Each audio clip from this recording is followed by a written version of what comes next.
Why did so many Rohingya people leave? They say there was violent attacks by the military. No, it's not true the 100%. And I mean the 100%. Because of the conflict between the two communities and because of the terrorist attack, there is the cleansing operation.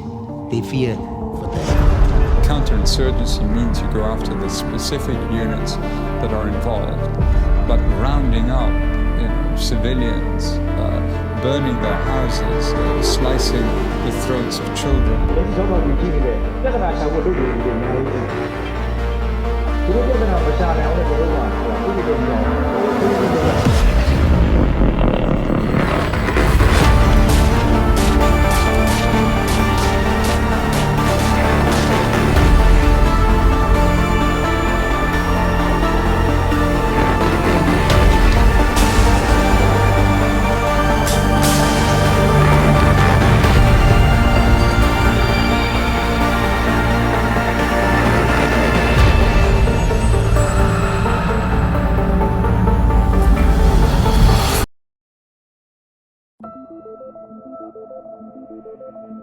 Perkenalkan, saya Hetty Bairani, NPM 21160710016. Halo, perkenalkan nama saya Prita Nari Hafiz, mahasiswi Hubungan Internasional Angkatan 2022 dengan NPM 216071012. Halo, perkenalkan nama saya Ali Wicaksana Permadi dengan NPM 2216071072 selaku mahasiswa Hubungan Internasional.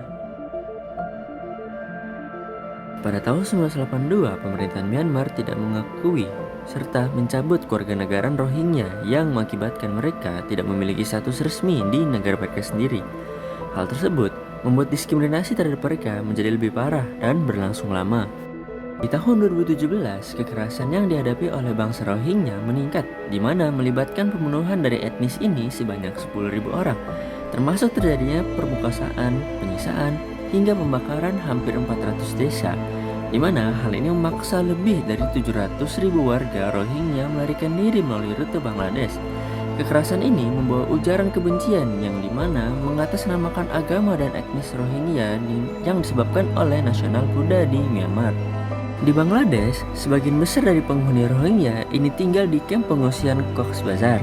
Kamp ini memiliki banyak kekurangan seperti overcrowding, kekurangan akses layanan air bersih, makanan, tempat tinggal, hingga keamanan, dan juga terdapat diskriminasi terhadap agama seperti penghancuran tempat ibadah dan ketegangan sosial dengan penduduk negara setempat.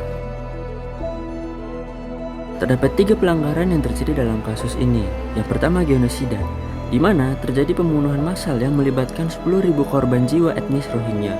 Yang kedua, kejahatan terhadap kemanusiaan, yang dimana terjadi penyiksaan serta penghancuran fasilitas etnis Rohingya. Dan yang ketiga adalah diskriminasi, di mana pada tahun 1982 terjadinya penolakan etnis Rohingya oleh pemerintah negara Myanmar. Hukum internasional yang relevan. Yang pertama, Konvensi Pengungsi 1951.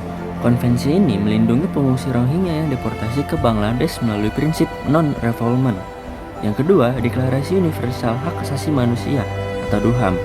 DUHAM menegaskan pelanggaran hak-hak dasar Rohingya seperti pada pasal 18, pasal 2, dan pasal 7. Yang ketiga adalah Konvensi Pencegahan dan Penghukuman Kejahatan Genosida 1948. Konvensi ini mengkategorikan tindakan Myanmar sebagai genosida sesuai dengan pasal 2.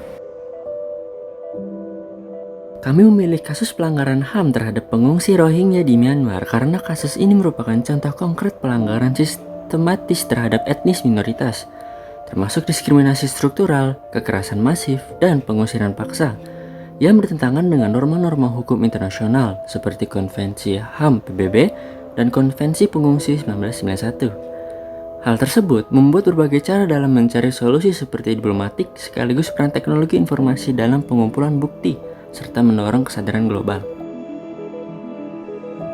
Teknologi informasi dan komunikasi berperan dalam mendukung penegakan hukum kasus pelanggaran HAM, khususnya dalam dokumentasian bukti seperti rekaman saksi mata yang memberikan bukti visual serta media sosial dalam meningkatkan tekanan diplomatik terhadap Myanmar.